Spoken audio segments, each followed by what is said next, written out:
Hola, buenas tardes a todos. Hoy vamos a ver cómo utilizar Excel para la solución de un problema de programación lineal. Vosotros en la transparencia número 42 que veis aquí encontráis el problema ya resuelto. Entonces vamos a ver cómo se logra alcanzar esta solución en Excel. Vamos a abrir nuestro fichero Excel. Yo aquí ya he reportado cuáles son los datos del problema. Estos son los beneficios unitarios, los coeficientes contributivos por cada unidad que se va a producir y a vender. Y esos son los coeficientes técnicos. Os recuerdo que los coeficientes técnicos del moldeador, estos son expresados en horas. Y el coeficiente de los hornos, la fracción de capacidad que cada producto va a ocupar en el horno está expresada en litros. Ahora bien, lo que tenemos que hacer es definir prácticamente las variables. Sabemos que tenemos 4 variables, x1, x2, x3 y x4, porque el número de productos que tenemos que producir son 4. ¿Cuánto tenemos que producir? Todavía no lo sabemos. Esto es un valor que nos devolverá Excel. Entonces vamos a marcar esta parte en gris. Entonces aquí saldrán lo que son las cantidades a producir. Hecho esto, vamos a definir nuestra función objetivo. Por ejemplo, aquí. Nuestra función objetivo es una suma producto. Hacemos la suma de varios productos. ¿Cómo la podríamos expresar? Vamos a poner igual y le decimos, nosotros tenemos que multiplicar el beneficio unitario por las cantidades que tendremos que producir. Entonces sería 3,5 por una supuesta cantidad que aparecerá aquí. Más esto por esto, más esto por esto, más esto por esto. Naturalmente, en este problema tenemos muy pocas variables. Si hubiéramos tenido muchas más variables, esta es una locura. Para poder multiplicar las dos filas, que en realidad son dos vectores, hay una forma más rápida de hacerlo. Existe una función que se llama suma producto, que la encontráis aquí. Yo me pongo en función. Si si la habéis utilizado recientemente, os aparece aquí, veis, yo la tengo como cuarta opción. Si no, vais a todos, os ponéis aquí, pincháis ese, y todas las funciones en Excel están ordenadas de forma, en orden alfabético, ¿no? Entonces, la suma producto está aquí, ¿veis? Lo que nos permite hacer esta función es lo de multiplicar esta línea como primera matriz, en realidad esto es un vector, por esta otra. Le damos a aceptar y ya esto lo tenemos. Naturalmente aquí aparece un 0, porque aquí aparece un 0, entonces este resultado en realidad depende de cuánto saldrán las cantidades. Entonces se lo marcamos también en gris. Vamos ahora a completar nuestras restricciones. También aquí nosotros tenemos una suma producto, ¿no? Por cada restricción. ¿Qué podemos escribir aquí? Lo vamos a escribir sujeto a. La primera restricción sería siempre una suma producto. Vamos en recientes. Ahora nos aparece la primera. Y hacemos esta fila por esta otra fila, porque tenemos que multiplicar el coeficiente técnico siempre por cada unidades, por las unidades que se van a producir. Vale, una vez que yo hago esto, lo puedo repetir por cada fila. Entonces también aquí le tienes que hacer la suma producto, aceptar. de esta fila por esta otra fila. Si lo escribo al revés, naturalmente funciona igual. Dado que aquí tenemos los datos organizados digamos, en fila, yo puedo también rastrear este valor, pero para poderlo hacer, tengo que fijar esta fila. Por ejemplo, voy a borrar esto y os hago ver. O sea, yo quiero que esto, el B13 y el E13, sean siempre los mismos, ¿no? Entonces, lo que tengo que fijar en las filas, porque la columna siempre será igual. Para fijar las filas, le pongo el símbolo del dólar. De forma que cuando voy a rastrear esto para los otros tres, como podéis ver, me va a cambiar. Aquí tenía B7, E7. Aquí tengo B8, E8. Pero esto se va a quedar exactamente igual. Si no, aquí hubiera sido B14. O sea, se hubiera movido también esta fila hacia abajo. Aquí igual tenemos que vamos desde B9 hasta E9, pero esta fila, la multiplicación para los valores de la X se quedan igual, se quedan constantes. Entonces, esto es nuestra suma producto, nuestra restricción, que como hemos dicho, aquí le podemos insertar un símbolo para recordarnos que esta era menor a 40.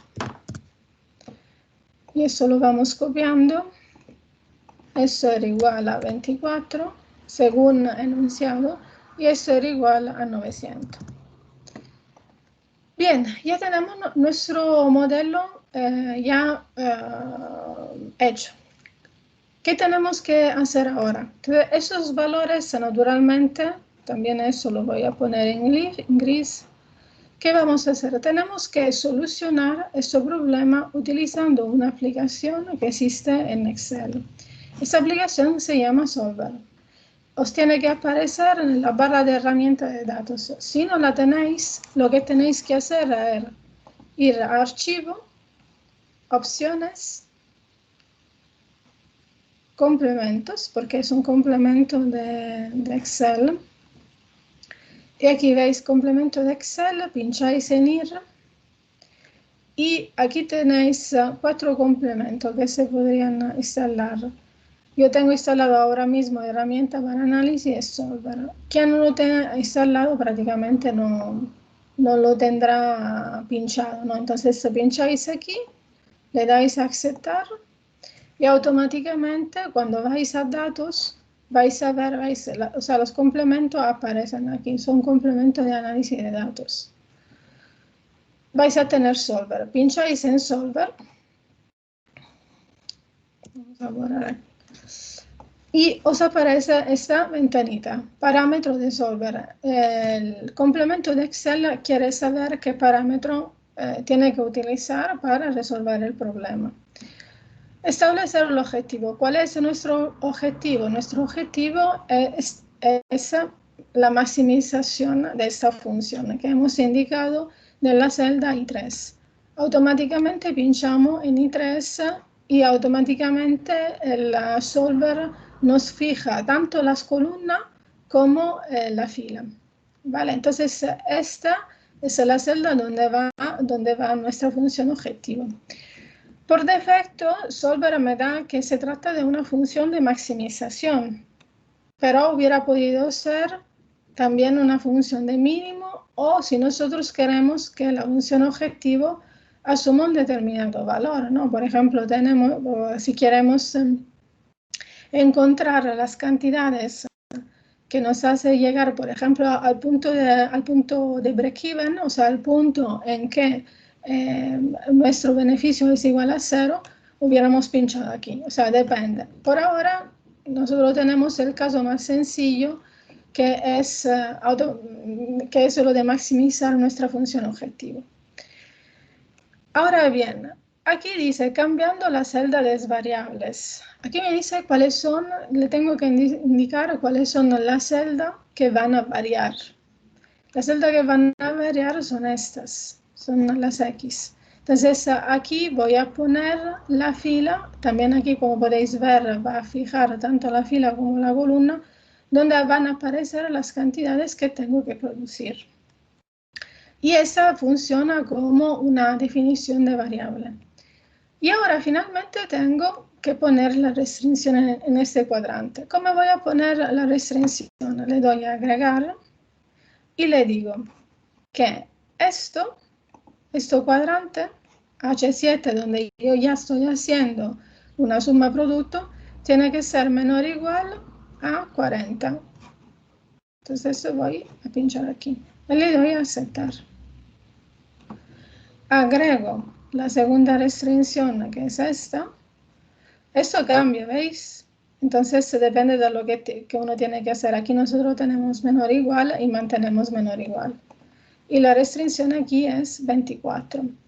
Claramente aquí es mejor, se podría escribir también, yo puedo escribir 24, pero siempre tenemos que pensar en un modelo de programación lineal donde cuando yo cambio los datos en el fichero Excel, digamos, esta plantilla de Solver está programada de forma que cambia automáticamente. Si yo aquí pongo 24 y luego lo cambio en la hoja de Excel, no se cambia automáticamente en el Solver, ¿no? Entonces, por eso os digo, siempre mejor poner, seleccionar la celda.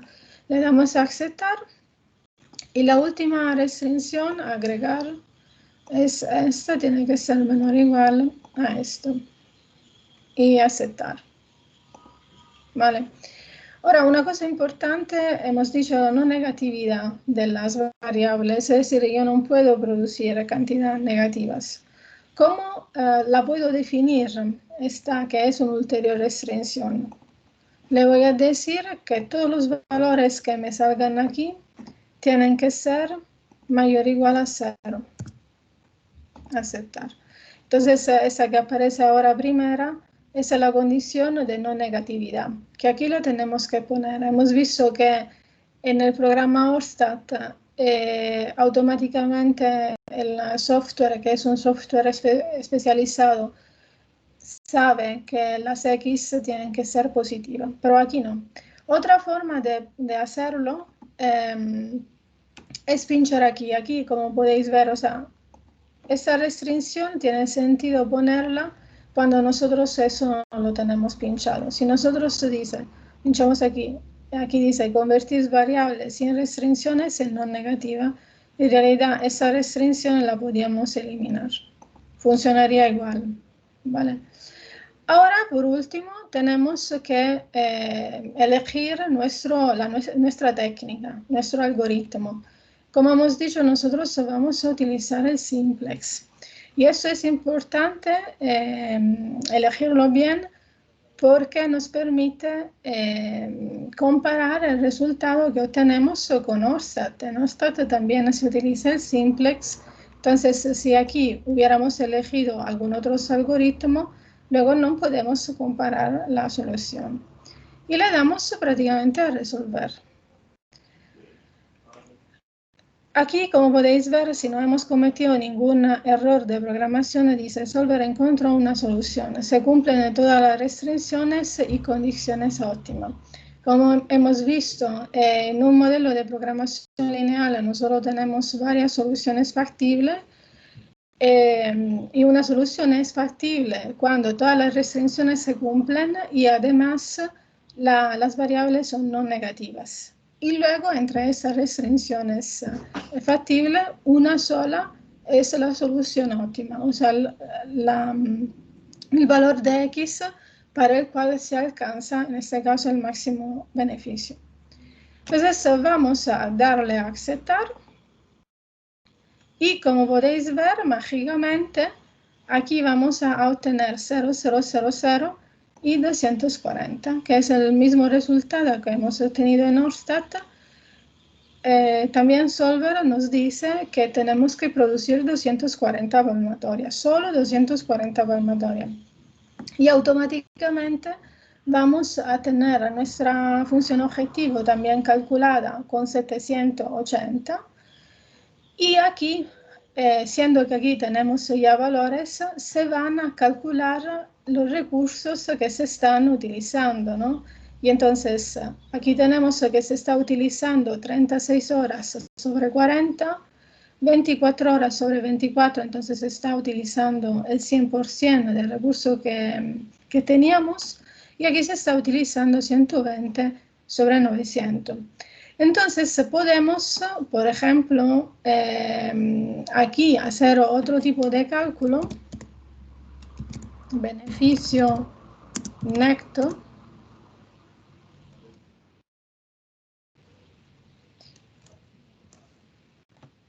por ejemplo, poniendo 768 menos 380, que según nuestro ejercicio eran un coste fijo.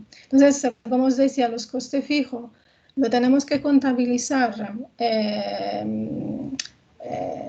siempre después porque es una constante. Entonces, a nivel de determinar el punto máximo de una función, no nos cambia nada, o sea, desaparece, es una constante, y al derivar prácticamente no nos cambia el resultado. Entonces lo podemos escribir así, o también podemos especificar que nuestro coste fijo eran 380 y calcular una diferencia entre esta y esta celda, si no quiero escribir ningún tipo de número. ¿Vale? Entonces nuestro beneficio final real efectivamente es 388. Y igual aquí, ¿qué podría prácticamente decir? Podría decir si tengo holgura, ¿no? Esta holgura se expresa prácticamente poniendo los recursos que nosotros tenemos disponibles, que hemos contratado, menos los recursos que vamos efectivamente a utilizar para producir estos 240 palmatorias, ¿no? Entonces, haciendo la diferencia, y vamos a ver que aquí no tenemos holgura. Eso es nuestro cuello de botella, ¿vale? Entonces, eso significa que los 24 horas que hemos contratado el pintor, ese pintor se queda sentado las 24 horas, no se puede mover, no puede ir al baño, no puede comer, no puede hacer nada. Son 24 horas efectivas de trabajo. Mientras que tenemos también muchísima excedencia en el caso prácticamente del horno, ¿vale? Entonces, hasta aquí hemos llegado, y luego veremos cómo podemos obtener un análisis de sensibilidad también en el utilizo de Excel. Muchas gracias.